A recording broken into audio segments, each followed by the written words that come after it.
Hello friends, I am sure many of you must have read the news in the newspapers or electronic media regarding Switzerland's one decision, that is deleting India from the list of most favored nations by Switzerland from 1st of January 2025.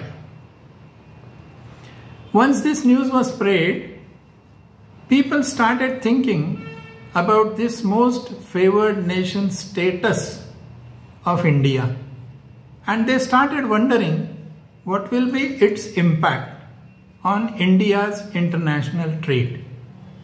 Let us first see what this most favored nation is, and then we will try to understand the effects of Switzerland's decision.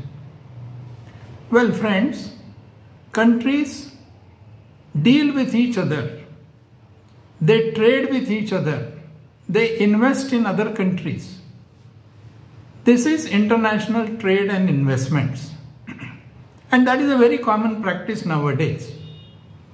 Every country has to import something from other countries, and every country tries to export to other countries. If a country starts importing more and more from other countries because of the quality of the product or because of the price of the product, naturally, with these imports increasing, the supply of foreign goods, foreign services, naturally will go up. And these imported goods will start competing with locally manufactured goods. Naturally, locally manufactured goods may not be able to compete with foreign goods in quality as well as price, and that will adversely affect the development of industry locally. In order to avoid this and in order to give strength for development of the local industry, every country levies some restrictions, and these restrictions may be of different types. These are called as import restrictions.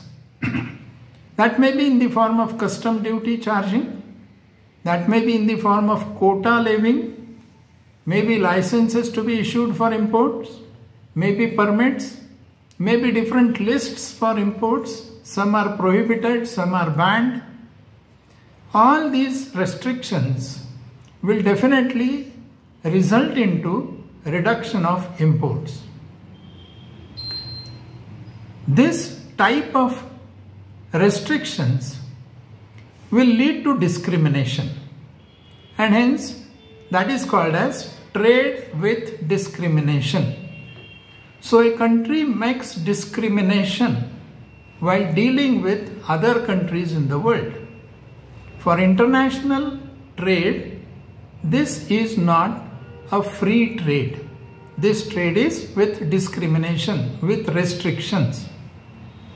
In 1948, there was an agreement done called as GATT, General Agreement on Tariffs and Trade. Similarly, in 1994, on the formation of WTO, some agreements are made. And the basis, foundation of these two agreements is to avoid trade with discrimination, is to remove trade with discrimination and to bring in trade without discrimination. Because if the trade is without discrimination, people can get benefit of cheap imports with best quality and with minimum price. In order to have free trade, this trade with discrimination is required to be removed, for which these two agreements are made, one in 1948 and the other in 1994. Now, what type of discrimination is there? There are two types of discrimination.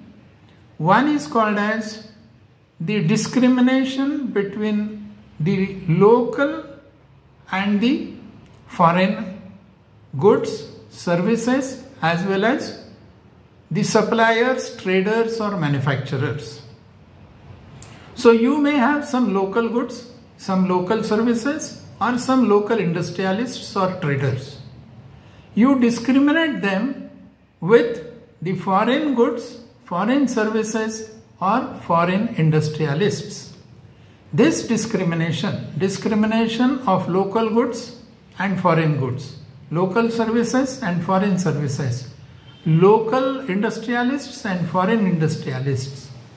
In order to avoid this, meaning of this is nothing but you give some favorable treatment to local goods, local industries, and charge something extra, put some extra restrictions on foreign goods or foreign industrialists. This is a discrimination between local and outsiders. In order to remove this discrimination, the remedy is called as national treatment. You give the treatment to both local as well as outsiders. The same treatment is required to be given. That is called as national treatment. No favor is to be done to anybody, either local or outsiders. Similarly, no incentive is to be given to either of them. That is one type of discrimination. I call it as local and foreign. The remedy is, as I said, national treatment. The second type of discrimination is the discrimination between other countries.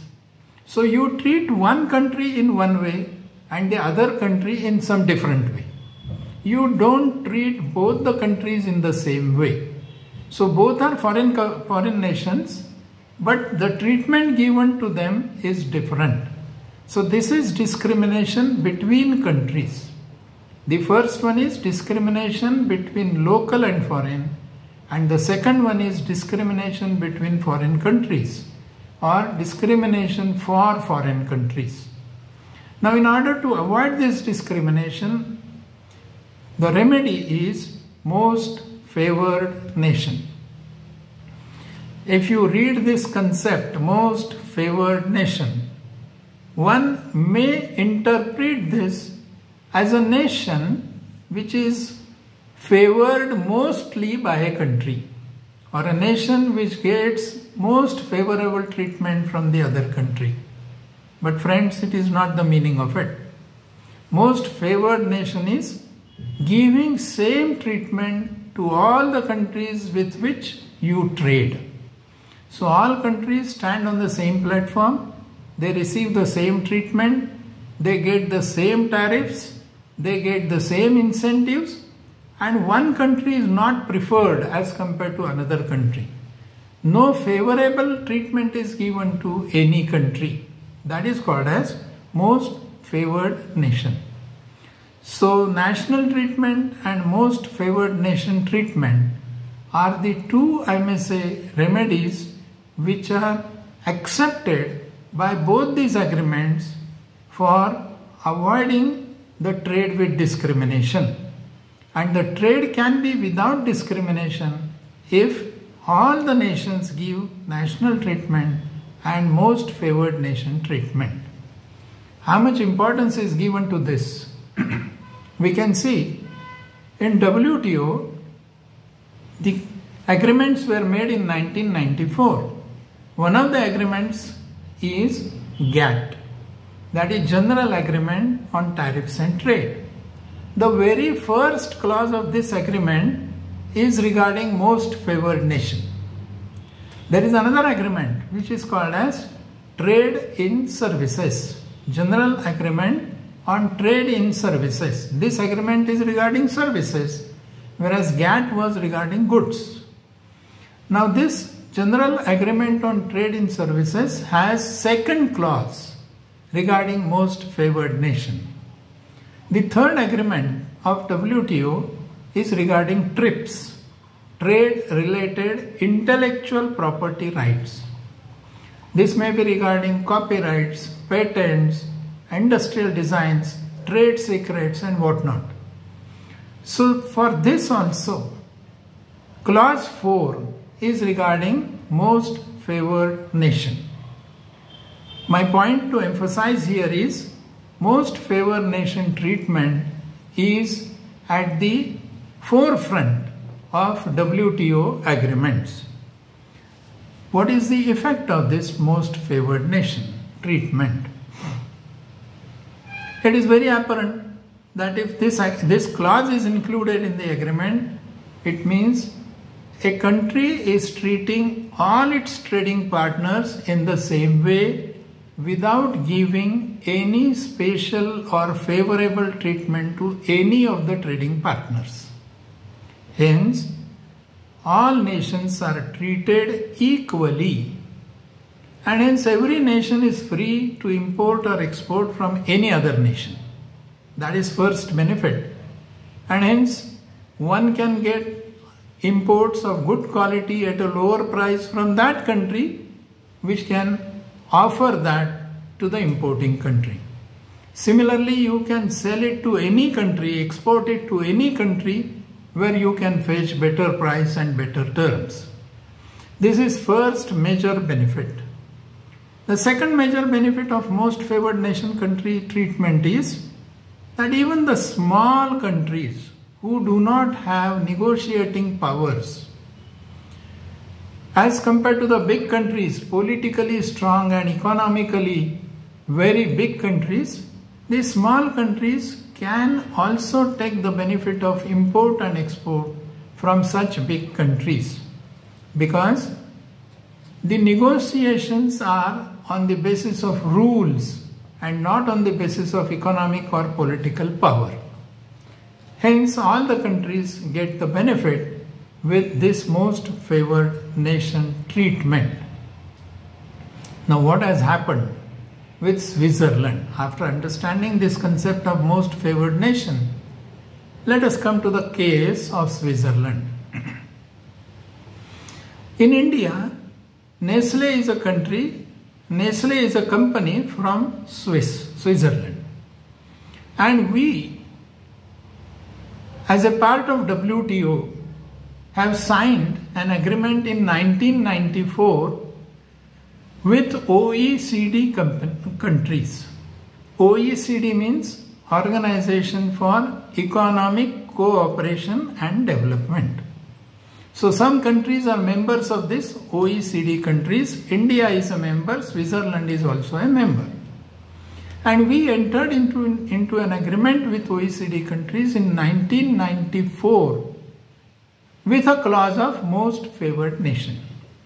So we, India and Switzerland, are most favored nations as per this agreement. So we have to give equal treatment to all OECD countries.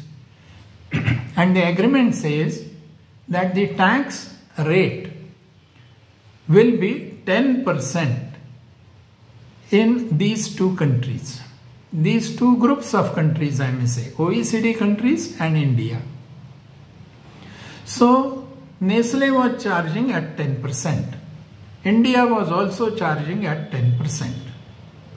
And this agreement was made in 1994, which was revised in 2000 and also revised in 2018 with 10% tax rate, unchanged. Meantime, India entered into an agreement with Colombia and Lithuania. These two were not the members of OECD countries when we signed the agreement in 1994. With these two countries, with double taxation avoidance agreements, DTAA, India and these two countries agreed with 5% rate of tax. So, tax rate applicable to these two countries was 5%. Tax rate applicable to Switzerland along with OECD other countries was 10%. Meantime, what happened? These two countries became the member of OECD group, and once they became the members of OECD, naturally Switzerland thought that most favored nation treatment will be applicable to Switzerland also, as it was applicable to these two countries. With these two countries, we had double taxation avoidance agreement stating 5% rate of tax, whereas the agreement with Switzerland, with OECD countries, was 10% tax. With this understanding, Nestle from Switzerland started charging 5% tax instead of 10% tax. The matter went into Supreme Court, and Supreme Court ruled that no, unless and until government issues specific notification for DTAA agreement being applicable to Switzerland, the reduced rate of tax, which is for the other two countries who have joined afterwards in OECD, that reduced rate of tax will not be applicable for Switzerland, because the agreement was made in 1994 and no specific notification by the government of India was issued stating that this 5% rate of tax will be applicable to Switzerland also. And as soon as this decision was given by Supreme Court, Switzerland was shocked. Their interpretation was different, and Switzerland decided that they will remove India from most favored nation list. And from 1st of January 25, India is removed from most favored nations list. I think this is a big event, big change that has taken place in January 25. Just in order to make you aware of this, I have prepared this video. Thank you very much. Let us meet next time with some other topic. Till then, goodbye.